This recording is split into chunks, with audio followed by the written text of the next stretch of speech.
ಕನ್ನಡ ನಾಡು, ಇದು ಕನ್ನಡಿಗರ ನಾಡಿ ಮಿಡಿತ.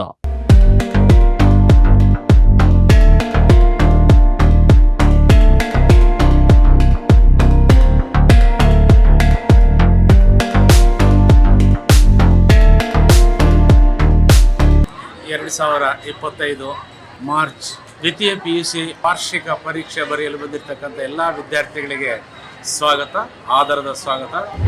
ಈ ಪರೀಕ್ಷೆಗೆ ಸಂಬಂಧಿಸಿ ಸುಮಾರು ಹಲವು ಕಾಲೇಜುಗಳಿಂದ 6 ಕಾಲೇಜುಗಳಿಂದ ಈ ಕಾಲೇಜಿನಲ್ಲಿ ವಿದ್ಯಾರ್ಥಿಗಳ ಎಕ್ಸಾಮಿನೇಷನ್ ಬರೀತಾರೆ. ಎಕ್ಸಾಮಿನೇಷನ್ಗೆ ಬೇಕಾಗಿರ್ತಕ್ಕಂಥ ಎಲ್ಲ ಸಿದ್ಧತೆಗಳನ್ನು ಮಾಡಿಕೊಂಡಿದ್ದೇವೆ. ಇವತ್ತು ಸುಮಾರು 20 ಕೊಠಡಿಗಳಲ್ಲಿ ವಿದ್ಯಾರ್ಥಿಗಳು ಎಕ್ಸಾಮಿನೇಷನ್ ಬರೀತಾರೆ. ಎಕ್ಸಾಮಿನೇಷನ್ಗೆ ಬರಬೇಕಾದ್ರೆ ಅವರು ಪ್ರವೇಶ ಪತ್ರ ಮತ್ತು ಸಾಮಾನ್ಯ ಕ್ಯಾಲ್ಕುಲೇಟರು ಮತ್ತು blue R black ball point pen ಅಥವಾ ಇಂಕ್ ಪೆನ್ ಮತ್ತು ಪೆನ್ಸಿಲ್ ಮಾತ್ರ ಹೊಂದಿರಬೇಕು. ಯಾವುದೇ ಕಾರಣಕ್ಕೂ ಪೆನ್ಸಿಲಿಂದ ಆನ್ಸರನ್ನು ಬರೆಯಬಾರದು. 9:40ಗೆ ಬೆಲ್ ಆಗುತ್ತೆ. ಆ ಬೆಲ್ ಆದ ನಂತರ ಒಳಗೆ ಪ್ರವೇಶಿಸಬೇಕಾದರೆ ಎಲ್ಲ ವಿದ್ಯಾರ್ಥಿಗಳು ಫ್ರಿಸ್ಕಿಂಗ್ಗೆ ಒಳಗೆ ಪ್ರವೇಶ ಮಾಡಬೇಕಾಗುತ್ತೆ. ಒಂದು ಸಲ ಒಳಗೆ ಬಂದ ಮೇಲೆ ಅವರು 3 ಗಂಟೆಗಳ ಕಾಲ ವಿದ್ಯಾರ್ಥಿಗಳು ಪರೀಕ್ಷೆಯನ್ನು ಬರೆಯುತ್ತಾರೆ. ಇವತ್ತು ಸುಮಾರು 592 ವಿದ್ಯಾರ್ಥಿಗಳು ನಮ್ಮ ಈ ಸರ್ಕಾರಿ ಮಾಜಿ ಪುರಸಭೆ ಪದವಿ ಪೂರ್ವ ಕಾಲೇಜಿನಲ್ಲಿ ಕನ್ನಡ ವಿಷಯದ ಎಕ್ಸಾಮಿನೇಷನನ್ನು ಬರೀತಾ ಇದೆ.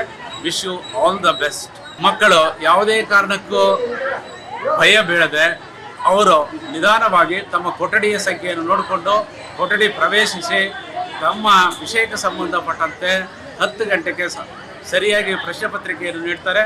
ನಂತರ 10:15ಕ್ಕೆ ಉತ್ತರ ಪತ್ರಿಕೆಯನ್ನು ನೀಡ್ತಾರೆ. ಆ ಉತ್ತರ ಪತ್ರಿಕೆಯಲ್ಲಿ ಅವರು 10:15ಕ್ಕೆ ಪ್ರಾರಂಭಿಸಬಹುದು. ಮಕ್ಕಳು ನಿಧಾನವಾಗಿ ಉತ್ತರಗಳನ್ನು ಬರೆಯಬೇಕು. ಯಾವುದೇ ಕಾರಣಕ್ಕೂ ಇನ್ನೊಬ್ಬರ ವಿದ್ಯಾರ್ಥಿ ಜೊತೆಗೆ ಮಾತನಾಡೋದಾಗಲಿ ಮತ್ತು ಕಾಪಿ ಚಿಟ್ ಮಾಡೋದಾಗಲಿ ಮತ್ತಿತರ ಎಲೆಕ್ಟ್ರಾನಿಕ್ ಐಟಮ್ಸನ್ನು ಹೊಂದಿರೋದಾಗಲಿ ಯಾವುದೇ ಕಾರಣಕ್ಕೂ ಹೊಂದಿರಕೂಡದು. ಯಾಕಂದರೆ ಅದಕ್ಕೆ ಅವರೇ ಜವಾಬ್ದಾರರಾಗ್ತಾರೆ. ನೀವು ಯಾವುದೇ ಭಯ ಇಲ್ಲದೆ ನಿಮ್ಮ ಮಾದರಿ ಪ್ರಶ್ನೆ ಪತ್ರಿಕೆಗಳ ಮಾದರಿ ಪ್ರಶ್ನೆ ಪತ್ರಿಕೆಗಳು ಈಗಾಗಲೇ ಸರ್ಕಾರ ಬಿಟ್ಟಿದೆ.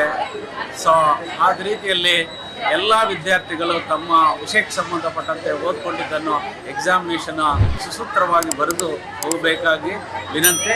ನಿಮಗೆ ಅಗತ್ಯವಿರುವ ನೀರು ಕೂಡ ಕೊಠಡಿಗಳಲ್ಲಿ ಪೂರೈಸಲಾಗುತ್ತದೆ. ನೀವು ಯಾವುದೇ ಭಯಕ್ಕೆ ಭೀತಿಗೆ ಒಳಗಾಗದೆ ಪ್ರಶಾಂತವಾಗಿ ನೀವು ಪರೀಕ್ಷೆಯನ್ನು ಬರೀಬೇಕಾಗಿ ಎಲ್ಲ ವಿದ್ಯಾರ್ಥಿಗಳಿಗೆ ನಿಮ್ಮ ಮೂಲಕ ಕೋರುತ್ತೇನೆ. ನೀವಿನ್ನು ಕನ್ನಡ ನಾಡು ವಾಹಿನಿಯನ್ನ ಸಬ್ಸ್ಕ್ರೈಬ್ ಮಾಡಿಕೊಂಡಿಲ್ವಾ? ಈಗಲೇ ಸಬ್ಸ್ಕ್ರೈಬ್ ಮಾಡಿ, ಬೆಲ್ ಐಕಾನ್ ಅನ್ನ ಒತ್ತಿ ನೋಟಿಫಿಕೇಶನ್ಗಳನ್ನ ಪಡೆಯಿರಿ.